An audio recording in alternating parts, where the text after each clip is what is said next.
So it's not too much of an argument that the most hated season of Power Rangers is Power Rangers Ninja Steel. Not everyone hates it, and it has its moments, but overall, it's one of people's least favourites in the fandom. Not too long ago, I put out this tweet saying if you have anything good to say about Ninja Steel, then comment it below. 124,000 people saw it. I've picked out some of the responses, and we're just going to get them out of the way. Right at the start, Haley and Sarah were popular responses. I'm not going to show what a lot of people said about them, but just know they were popular responses. Does this moment count? Yes, no, it depends. So this is a screenshot from the cast reveal at Power Morphicon for Ninja Steel. The Dino Charge Rangers, who of course were the season before Ninja Steel, read out the names of the new cast members, introducing them one by one: yellow, white, pink, red, and when they got to blue, they handed Yoshi Sudarso the name Peter Sudarso, which is his brother. He had no idea that he was going to be a Blue Ranger. They hid that from him. There's many interviews about this exact situation. It is a very wholesome moment. It was a great thing to witness. I wasn't there, but of course, you know, there's plenty of videos about it, but it doesn't affect the show itself. This didn't happen in show. This is something that happened behind the scenes. I wanted to include it. It's a great moment. It's one of those things that makes me think about Ninja Steel slightly more fondly, but it doesn't really affect the actual story of the show in any way. The theme song goes crazy. It kind of does. So I'm not the biggest fan of the theme song in terms of, like, if I had to rank it amongst other Power Rangers theme songs, there are theme songs I prefer. But there was quite a meme going around with this theme song when it was airing, sourced primarily from MMPR Toys. I'm pretty sure Black Knight Comedy was their Legend Daryl as well, where, like, every time you think the theme song is going to end, it just keeps continuing. Like, you think it's going to end, and then it adds another little bridge, and then it goes again, and then it adds another re-intro, then another verse, and it's just funny. And of course, the chanting. They'll be singing about something random, then Ninja Steel, and you don't really care about it till Ninja Steel. So yeah, it's a fun theme song. I kind of go back what I said at the start. It's still not my favorite theme song by any means. There's some fun to it. The theme song goes crazy. I feel like you put the theme song in front of a bunch of fans, they're probably going to go crazy with it. This isn't really an opinion, I suppose, but I'm just going to leave this here. No Context Power Rangers has posted this every Wednesday for months, maybe even a year at this point.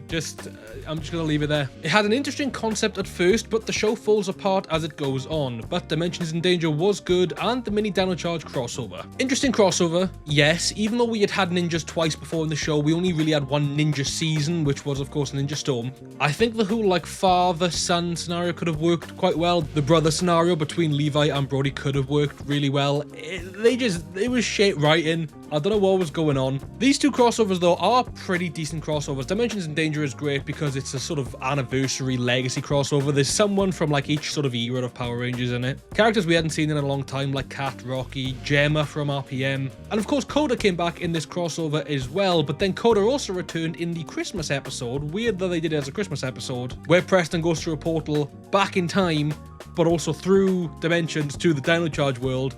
And we got to have a little Sudarso brother one-on-one crossover. It was really nice. Which I suppose kind of takes us to that first point of the Sudarso brothers like meeting up at the Power Morphicon as well, because it kind of did thread into the story a little bit. I mean, there's I'm pretty sure a video out there where Brennan Mejia talks about how they want to do an entire Dino Charge crossover, but one by one they could only bring certain characters back, certain actors, and then eventually they just said, let's bring back Yoshi so we can have that Sudarso brother moment. So yeah, I'll admit, the crossovers are pretty fun in that show. The suits. Fair enough. I actually really like the Ninja suits. I think they're great. I don't know where they'd rank on my all-time suits. Maybe one day I should do a ranking of all the suits, but they're pretty slick. I love the Ninja aesthetic as it is. They have what Ninja Storm has going for them with the sort of like bare arms. Like they have their color of the suit, but then their arms are like black or silver in, you know, each respective instance. But I do like the helmets as well. I think the sort of Ninja Star shape on their visors. I don't know how sort of popular that is amongst other people, because obviously Ninja Steel is just Ninja, and I know Ninninger is a very dogged on season as well.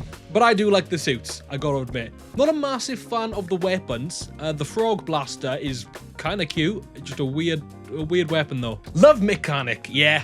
The best part about Ninja Steel, by far, Mechanic. And it's seconded.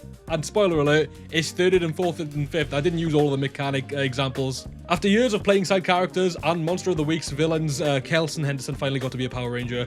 He looks great in the red, and obviously that was then brought into Cosmic Fury as well, which I loved. Mechanic is definitely the best part of Ninja Steel. Hands down. My opinion.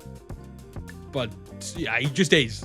Nothing at all. Felt like a throwaway season, barely did anything ninja based, and at all the show sucked. The season as a whole sucked ass completely. I'm sorry, both Sentai and this season, both bad.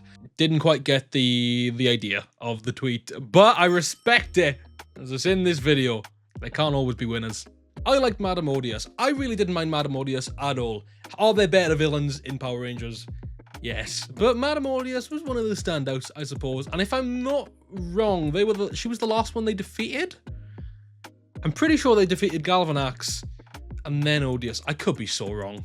I've not seen Ninja Steel. I watched Ninja Steel once when it was airing. It's been what? 2018? 6, 7 years? It's been a long time. The concept of Galaxy Warriors is great. Dimensions in Danger were cool, and that's all I got. That's fair enough. We've obviously had the Dimensions in Danger topic already, but concept of Galaxy Warriors, I agree. So if anybody doesn't know, there was an intergalactic game show called Galaxy Warriors where villains or monsters would fight each other, and it was just a cool little concept. I just wish they went further with it. Like, how cool would it have been if at one point, like, a Mighty Morphin Alien Ranger, just to get a khaki ranger suit and they were fighting, or like somebody from SPD or something recognizable from SPD was in it. Do you know what I mean? This is a galactic TV show, game show. If I'm correct, you can look at some of the audience shots and see some villains from past seasons in the audience, which is quite cool. But I don't know, I do think there was a cool concept. They just didn't quite manage to like pin what could have made it cooler, I guess. Haley and Calvin's relationship is kind of cute. Brody is a rather good Red Ranger, plus Mick is also cool. I didn't mind Haley and Calvin's relationship.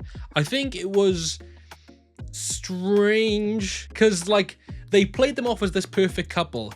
But then every now and again, you would have these little episodes where like, oh, there's a tiff or like they've had an argument or something's happened. The best way I can try to explain it is that they wanted to show this relationship, but because it was not only a kid's show, but it was the last Neil Saban era kids show, so everything was toned down, as we saw. The acting, they weren't allowed to yell, they weren't allowed to shout. There was hardly any stakes. There was fart jokes every 5 seconds.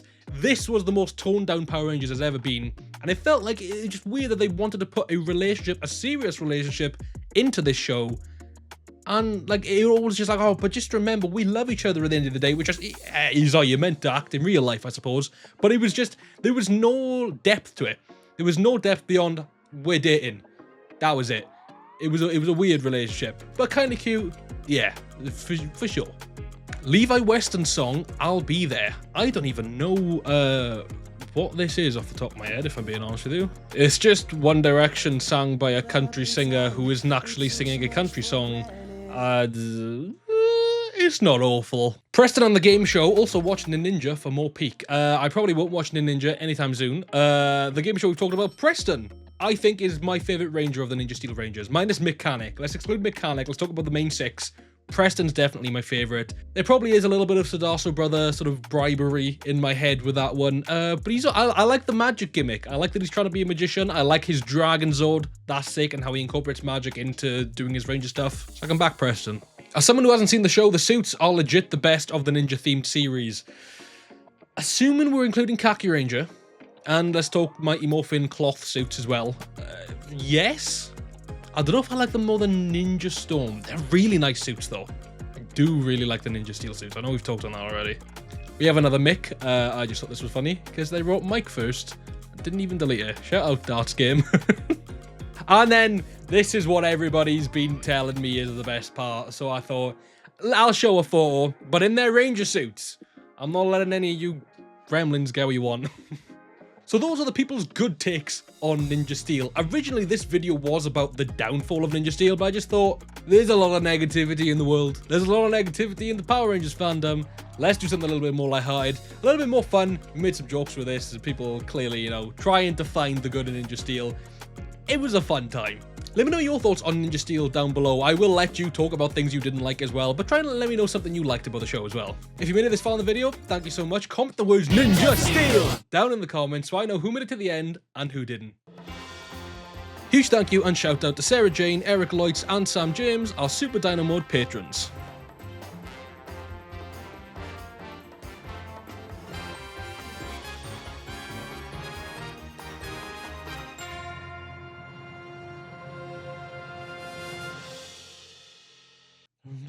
Ninja Steel. I got that stuck in my head now.